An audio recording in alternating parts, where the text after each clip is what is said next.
ابتدا کرتے ہیں۔ کل 20ویں نمبر پہ ہم نے بتایا تھا آپ کو، اپنے گناہ اور قصور دوسروں پر ڈال دینا۔ یہ بنی اسرائیل کا ایک بڑا کرتوت یہ تھا، ایک گناہ یہ تھا کہ قصور اپنا ہونا اور مجرم دوسرے کو ٹھہرا دینا۔ اور 21 نمبر پر حرام کھانا اور اسے حلال بنانے کی کوشش کرنا۔ اس پہ ہم نے کچھ تبصرہ بھی کیا تھا کل۔ یعنی چیز تو حرام ہے، اب اسے حلال بنانے کے لیے طرح طرح کے ہیلے بہانے تلاش کرنے کہ یہ کسی طرح جائز ہو جائے، حلال ہو جائے۔ جیسا کہ آج کل سود کو حلال کرنے کے لیے نام کیا رکھا ہے؟ پرافٹ۔ کیا نام رکھا ہے؟ پرافٹ۔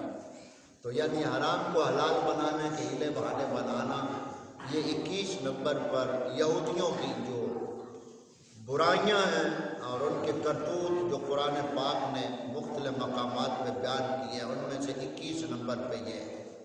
22 نمبر پر اپنوں سے غداری اور دوسروں سے وفاداری۔ اپنوں سے غداری اور دوسروں سے وفاداری، یہ کرتوت جو ہے ان کے۔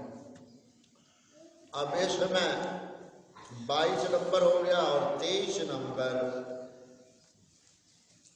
بے سند دعوے اور بے جا خوش فہمیاں۔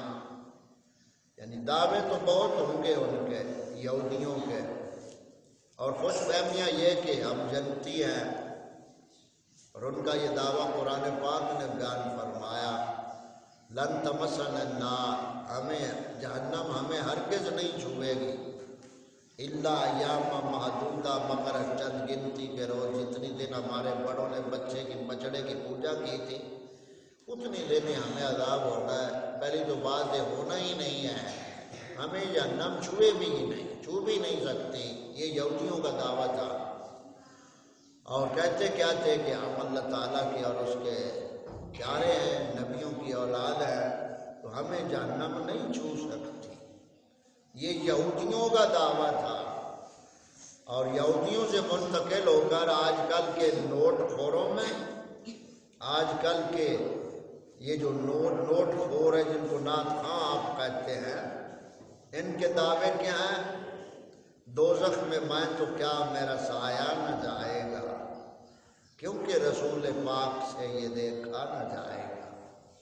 جس جنت دا تو مان کرے نہ ہے اسے جنت اچنا بڑھ سو، جس جہنم دے تو ڈراوے دینا ہے وہ جہنم جمول نہ بڑھ سو۔ کہ یار فرید کرم کہتا نہ ادھر سو نہ ادھر سو، لعنت اللہ علی الکاذبین، جھوٹوں پر اللہ تعالیٰ کی لعنت۔ تو یہ دعوے یہاں مسلمانوں میں داخل ہو گئے، یعنی ان کے یہ دعوے ہوتے تھے بے جا دعوے کرنے۔ 24 نمبر پر حسد اور ضد کی وجہ سے اختلاف پر ڈٹ جانا، یعنی جب حق سامنے آئے تو حق سے حسد رکھنا اور اپنی ضد اور اختلاف پہ ڈٹے رہنا، یہ یہودیوں کی فطرت تھی۔ قرآن پاک نے بیان فرمائی، ہمیں یہ بیان کرنے سے مقصد یہ، مجھے اپنا اور ہم سب کو اپنا آئینہ دیکھنا چاہیے کہ کہیں ان امراض میں ہم تو نہیں شامل ہیں، یا یہ امراض کہیں ہمارے میں تو داخل نہیں ہے، کیونکہ جب آئینہ سامنے ہو تو پھر انسان کو اپنا عیب نظر آ جاتا ہے جو کسی کے کہنے سے نظر نہیں آتا۔ 25 نمبر پر دنیا کی وجہ سے دشمنی اور قتل و غارت۔ دنیا حاصل کرنے کے لیے دشمنی، قتل و غارت، دن رات یہودی بازار گرم رکھتے ہیں۔ ان کے تو آپ ہمیں دکھائے نہیں جاتے، نہ ہمیں نظر آتے ہیں، کیونکہ وہ چیزیں ہم میں منتقل ہو گئی ہیں، اس لیے وہ دشمن نظر نہیں آتا ہے، اور ہم اپنے آپ میں ایک دوسرے کو دنیا کی وجہ سے دشمن سمجھے ہوئے اور قتل و غارت کے در پہ ہوتے ہیں۔ 26 نمبر پہ جینے کی تمنائیں اور موت سے نفرت، یعنی دن رات لمبی زندگی ہوئے، لمبی عمر ہوئے، موت آوے ہی نہ، یعنی موت کو نفرت رکھنی، موت کو بھول جانا، اور جیون دی تمنا دن رات ہوئے، آئے میں نہ مرا، میں مار نہ جاواں، دن رات جینے کی تمنائیں بڑھتی جائیں گی۔ 27 نمبر پہ حق کو پہچاننے کے بعد بھی اس کا انکار کر دینا، یہ جان لینا کہ حق یہی ہے، اس کے بعد بھی انکار کر دینا کہ میں نہیں مانوں گا، حق سے انکار کروں گا۔ ہم غور کریں کہیں ہم بھی حق کے منکر تو نہیں بنتے ہیں، یہ ہمیں خود اپنا آئینہ دیکھنا چاہیے۔ 27 نمبر۔ 28 نمبر، احکام الہی پر بے جا اعتراضات کرنا، یعنی اللہ تعالیٰ دے حکم دے ہوتے طرح طرح دے بے جا اعتراضات کرنا یہودیاں دی فطرت۔ جیسے یہودیوں نے یہ اعتراض کیا کہ اللہ تعالیٰ نے یہ مچھر کو کیوں بنایا، اللہ تعالیٰ نے مچھر کی کیوں مثال بیان کر دی، یہ یہودیوں کا اعتراض تھا جو قرآن پاک نے ہمیں بتایا۔ فلما بعودت بما فوقها، پہلے پارے میں اس کی تفصیل ہم نہیں جاتے ہیں۔ 29 نمبر پہ بزدلی کی صفت میں رچ جانا، یعنی یہودی بزدل ہوتا ہے فطری طور پر، دلیر نہیں ہوتا۔ مومن مرد دلیر ہوتا ہے، یہودی بزدل ہوتا ہے، اور یہ صفت ان میں رچی بسی ہوتی ہے۔ 30 نمبر، امیر کی اطاعت نہ کرنا، یعنی جو قائد ان کا ہو اس کی اطاعت نہیں، امر و نہی میں غفلت کرنا، جادو ٹونا سفلی عملیات کی پیروی کرنا،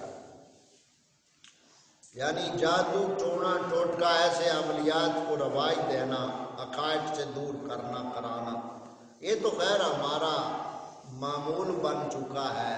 ہم مسلمانوں کے معاشرے میں جادو ٹونے ٹوٹکے کے ذریعے خود کو بھی برباد کرنا اور دوسروں کو بھی برباد کرنے کے در پہ رہنا، اور پھر ایسے تویزات کا وصول کرنا جو تویزات اتنے بھیانک لکھے ہوتے ہیں کہ ان پر نعوذ باللہ پاک ہستیوں کے نام لکھے ہوتے ہیں اور جوتے مرائے جاتے ہیں۔ یہ وہ عورتیں اور وہ مرد جب اللہ تعالیٰ کی بارگاہ میں جائیں گے تو پھر وہاں پتہ چلے گا کیا حشر ہوگا، قبر میں جاتے ہوئے پتہ چلے گا کہ جن پاک ہستیوں کے نام لکھ کر اوپر جوتے مرائے جاتے ہیں، اور ہمیں تو ہوتا ہے کہ ہمیں تویز دیا جا رہا ہے اور ہم اس سے فائدہ لے رہے ہیں۔ ایسی غلط قسم کے تویزات اور ایسے برے نتائج کے سامنے کے لیے ہمیں جو کچھ ہے ہم دے دیتے ہیں، لیکن ہمیں تویز ملتا ہے۔ ایسے تویزات سے اللہ تعالیٰ ہر مخلص مومن کو بچنے کی توفیق عطا فرمائے۔ 28 نمبر، 29 نمبر، 30 نمبر، 31 نمبر آیا امر و نہی میں غفلت، اور 32 نمبر جادو ٹونا جو ابھی بتایا مختصر۔ 33 نمبر شریعت موسیٰ کو اپنی زندگی میں نہ لانا، یعنی اپنے اوپر اور اپنے معاملات میں دخل نہ دینا۔ یہ یہودیوں کا کرتوت تھا جو سب سے بڑا تھا۔ تمام برائیوں کی جڑ یہی تھی کہ جو موسیٰ علیہ السلام نے ان کے لیے شریعت قائم کی تھی اللہ کے حکم سے، اللہ تعالیٰ کے حکم سے، وہ شریعت انہوں نے اپنے کاروبار میں معاملات میں نہ کی، معاملات کو آزاد کر لیا شریعت سے، اور آخرت صرف چاند یعنی وظائف کے لیے انہوں نے اپنا دین کو مان لیا، باقی سب کو چھوڑ لیا۔ جیسے آج ہمارے ہاں ہے کہ ہمارے ہاں معاملات میں شریعت کو سائڈ پہ رکھو، یہودیوں سے آگے بڑھ گئی ہے یہ قوم اپنے معاملات نمٹانے میں۔ اب معاملات نمٹانے میں چاہیے تو یہ تھا کہ ہم اپنا ہر مسئلہ خوشی غمی کا شریعت پاک سے رہنمائی لیتے، لیکن ہم نے شریعت کو بالائے طاق رکھا ہوا ہے اور اپنی خواہشات کی پیروی میں ہم لگے ہوئے ہیں کہ خواہشات جیسے چاہتے ہیں ہم نے اپنی خواہشات کو پورا کرنا ہے۔ تو یہ معاملات کو ہم نے بھی علیحدہ رکھا ہوا ہے، یہی تو کہتے ہیں نا، اس کی مثال بھی آپ ساتھ سمجھ لیں۔ اب جو جس نے ویڈیو سینٹر کھولا ہوا ہے، ویڈیو سینٹر جس نے بنایا ہوا ہے، یا جس نے شراب خانہ بنایا ہوا ہے، یا جس نے اس طرح کی چیزیں بنائی ہوئی ہیں، اب ان سے کہیں بھائی یہ حرام کام چھوڑ دو، تو کہے کہ بھائی ہماری یہ دنیا داری ہے، ہمارا روزی کا مسئلہ ہے. تو مسجد میں وہ سجدہ بھی کر رہا ہے، ادھر ڈیوٹی بھی کر رہا ہے، ڈیوٹی بھی جاری ہے، سجدہ بھی جاری ہے. واہ، یہ ہے جناب وہ لعنت کے مذہب کو، دین کو معاملات سے علیحدہ کر. یہ ٹی وی کے اوپر جتنے کنجر کنجریاں آتی ہیں، اب وہ بسم اللہ نہیں پڑھتی ہیں کیا؟ تلاوت نہیں کرتی ہیں؟ سب کچھ کرتی ہیں نا. تو ان سے جب کوئی اینکر پوچھے تو سناؤ، ماشاءاللہ بہت اچھا میرا کام جا رہا ہے، بہت کامیاب جا رہا ہوں، کامیاب جا رہی ہوں، اور میرا انٹرویو بہت کامیاب رہا ہے ماشاءاللہ. تو یعنی ڈانس کیا، ڈانس مقبول ہو گیا، جناب پسند ہو گیا کہ بالکل اچھا ڈانس کیا، فرسٹ آئی ہے آپ کی بیٹی ماشاءاللہ. تو ماں باپ دعائیں مانگ رہا ہے، ماشاءاللہ میری بیٹی بڑی کامیاب ہو گئی ہے، میرا بیٹا جناب سنگر بننے کے بڑا کامیاب ہو گیا ماشاءاللہ. تو یہ معاملات اور ہے. اور ادھر مسجد میں آنے کے لیے یعنی دین کو علیحدہ رکھا معاملات سے، اور چند عبادات کو اپنی مرضی سے کر لیا. یہ سب سے پہلے یہودیوں میں لعنت آئی، اور آج مسلمانوں میں ہر جگہ شریعت کو اپنی زندگی میں نافذ نہ کرنا. 34 نمبر، انبیاء اور اہل حق کو ستانا اور قتل کرنا. یہ یہودیوں کی فطرت تھی کہ انبیاء کرام کو شہید کرتے تھے اور حق والوں کو ستاتے تھے اور قتل کر دیتے تھے. اور 35 نمبر پہ انتہا درجہ کی دلوں کی سختی، یعنی ان کے دل اتنے سخت تھے کہ ان پر کوئی نصیحت وصیت اثر نہیں کرتی تھی، سخت دل ہوتے. اس کی مثال یوں سمجھ لیں، آپ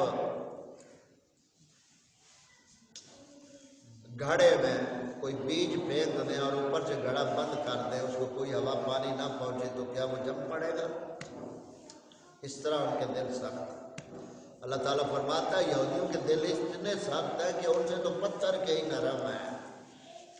ثم قست قلوبکم، پھر ان کے دل سخت ہو گئے، یہ قرآن فرماتا ہے. تو دلوں کی سختی یہ ان کا مقدر تھی. 36 نمبر، پاک بازوں پر توبتے لگانا، یعنی پاک لوگوں پر، پاک عورتوں پر، پاک آدمیوں پر طرح طرح کی توبتے لگانا. یہ تو یہودیوں کی بات تھی، میں آج کے ماحول معاشرے کی مسلمان کی نہیں بات کر رہا. یہ تو ماشاءاللہ سب پرہیزگار لوگ ہیں، یہ بالکل، یہ تو کسی کے اوپر کوئی تہمت لگاتے ہی نہیں ہیں. یہ تو میں تو یہودیوں کی بات کر رہا ہوں، اور ہم کو ماشاءاللہ یہودی تھوڑے ہیں، ہم تو مسلمان ہیں. میں تو یہودیوں کی بات کر رہا ہوں کہ وہ تہمتیں لگاتے تھے. نیک جو مرد ہوتے تھے، نیک عورتیں ہوتی تھی، ان پر طرح طرح کی تہمتیں لگانا، یہ یہودیوں کا کرتوت تھا. 37 نمبر پہ غیر اللہ سے بے تحاشا محبت. غیر اللہ سے مراد یہاں دنیا ہے، یعنی دنیا سے بے تحاشا محبت. یہ ان کی بات ہے، ہم تو دن رات دین کی محبت میں ہیں، ہم ان کی محبت کی بات کر رہے ہیں، یہودیوں کی. بے تحاشا غیر اللہ سے محبت کرنا. 38 نمبر، اللہ تعالیٰ انبیاء کرام اور فرشتوں کی توہین کرنا. یہ یہودیوں کا کام تھا. اور یہ 6 پارہ سورۃ مائدہ میں اللہ تعالیٰ فرماتا ہے کہ یہودیوں نے یہ بہتان باندھا کہ نعوذ باللہ اللہ تعالیٰ بخیل ہے. یہودیوں نے اللہ تعالیٰ کو بخیل کہا اور انبیاء کرام کی معاذ اللہ توہین کی، اور فرشتوں کی توہین کی. اور فرشتوں کی توہین کیسے کی یہودیوں نے؟ کہ فرشتوں نے نعوذ باللہ یہودیوں نے یہ کہا کہ یہ فرشتے اللہ تعالیٰ کے بیٹے ہیں معاذ اللہ. اور جبرائیل علیہ السلام کی توہین کرتے ہیں جو یہودی ہیں، کہ اس نے وحی لا کر معاذ اللہ ہمارے سارے راز بتا دیے محمد صلی اللہ علیہ وسلم کو، اور اس نے کھول کر بتا دیے قرآن پاک میں. یہ یہودیوں کے کرتوت. 39 آگے 39 نمبر، بے جا اور لا یعنی سوالات کرنا، یعنی طرح طرح کے بیہودہ سوالات کرنا جن کا کوئی ہاتھ پیر سر نہیں یا سوال کا ہوتا، وہ سوالات کرنا، یہ یہودیوں کو کام ہے. اب یہودیوں کے ہاں جب قتل ہو گیا تو موسیٰ علیہ السلام سے انہوں نے کہا کہ ہمیں قاتل کا پتہ بتاؤ. تو موسیٰ علیہ السلام نے اللہ تعالیٰ کی بارگاہ میں عرض کی کہ مولا یہ قوم قاتل کا پتہ پوچھتی ہے. تو اللہ تعالیٰ نے فرمایا کہ موسیٰ ان سے فرماؤ کہ گائے کو ذبح کر کے اس کے جسم کے کچھ حصے کا مردہ گوشت مرنے والے کو مارے تو وہ قاتل بتا دے. یہ پہلا پارہ سورہ بقرہ کے شان نزول کا پس منظر بھی ہے یہ. تو موسیٰ علیہ السلام نے فرمایا کہ گائے کو لو اور اس کو ذبح کرو. اب ان بدبختوں نے آگے سے طرح طرح کے سوال شروع کر دیے. لا یعنی سوال کرنا. ایک سوال یہ کیا گیا موسیٰ وہ گائے کیسی ہونی چاہیے, اس کا رنگ کیسا ہونا چاہیے, وہ ہمیں کہاں سے ملے گی, کیسی ہونی چاہیے. یہ طرح طرح کے سوالات ہم یہودیوں کے ہوتے تھے. آج جیسے ہمارے معاشرے میں ان پڑھ پوچھیں گے تو پوچھیں گے کہ موسیٰ علیہ السلام کی اماں کا نام کیا تھا, عیسیٰ علیہ السلام موسیٰ علیہ السلام کی نانی کا نام کیا تھا. یہ یعنی طرح طرح کے ہمارے یہاں بھی سوال ہوتے ہیں. اور آج نیٹ پہ تو جگہ جگہ پہ طرح طرح کے لا یعنی سوالاتوں کا ایک جال بچھا ہوا ہے جن کا کوئی مقصد ہی نہیں ہوتا. سوال بامعنی ہونا چاہیے جس کا ہمیں دین و دنیا میں فائدہ ہو. بے معنی سوالات کا کوئی فائدہ نہیں. تو یہ 39 نمبر پہ بے جا لا یعنی سوالات کرنا, اور 40 نمبر پر یہ آخری جو ان کا کرتوت تھا یہودیوں کا, بنی اسرائیل کا, وہ ہے اللہ تعالیٰ کی نعمتوں کی نا شکری کرنا, نا قدری کرنا. نعمتوں توجہ پہ یہ آخری بات ہے, توجہ. اللہ تعالیٰ کی نعمتوں کی نا شکری کرنا, نا قدری کرنا. کیسے؟ منہ سلوہ ان کے لیے آسمان سے اترا, جنتی کھانا آیا ان سے, ان کے لیے منہ سلوہ, اس کی قدر انہوں نے نہ کی. جب نعمتوں کی قدر نہ کی تو اللہ تعالیٰ نے ان کو 40 سال میدان تیہ میں بھٹکتے پر رکھا. یعنی اسی میدان میں ہی گھومتے رہے 40 سال وہاں سے نکل دن رات. پھر ان کے اوپر طرح طرح کے عذاب اللہ تعالیٰ نے بھیجے. 5 طرح کا عذاب بنی اسرائیل کے اوپر آیا موسیٰ علیہ السلام کے دور میں. جموں کا عذاب, مینڈکوں کا عذاب, خون کا عذاب, اس طرح کے اور عذاب, مچھروں کا, ٹڈی کا عذاب بھی ان کے اوپر طرح طرح کے عذاب آئے. لیکن وہ ایسی ناکار قوم تھی وہ بنی اسرائیل یہودیوں کی قوم کہ ادھر مانتے اور ادھر پھر جاتے, ادھر مانتے ادھر پھر جاتے, ادھر مانتے ادھر پھر جاتے. یہ ان کے کرتوت تھے بنی اسرائیل کے. اس سے پیچھے ہم نے اجمالی طور پہ 5 قوموں کا ذکر کیا تھا, اور یہ آج اس حوالے سے بنی اسرائیل کے گناہوں کی جو فہرست قرآن پاک نے اجمالی طور پر بیان کی, یہ 40 طرح کے ان کے کرتوت جو ہے ہم نے آپ کو علماء کو بتایا, اور سامعین بھی سننے والے سبق حاصل کرتے ہیں. اللہ تعالی ہم سب کو نبی کریم صلی اللہ علیہ وسلم کے وسیلہ جلیلہ سے سچ ماننے کی اور عمل کی توفیق عطا فرمائے. اللہ تعالیٰ ہمیں اپنی غلطیوں پہ ہمیں اپنی غلطیوں پہ شرمندہ اور نادم ہونے کی اور توبہ کرنے کی سچی توفیق عطا فرمائے. آگے شب برات پرسوں چوتھ آ رہی ہے, یعنی 15 شعبان المعظم کو, تو اس رات کو ہم انشاءاللہ تعالی یہاں مسجد میں مختصر توبہ اور اس کی شرائط اور کچھ واقعات کے حوالے سے گفتگو کریں گے انشاءاللہ تعالی شب برات کی رات کو. تو آج کا ہمارا یہ مختصر درس یہاں اپنے اس اختتام کو پہنچ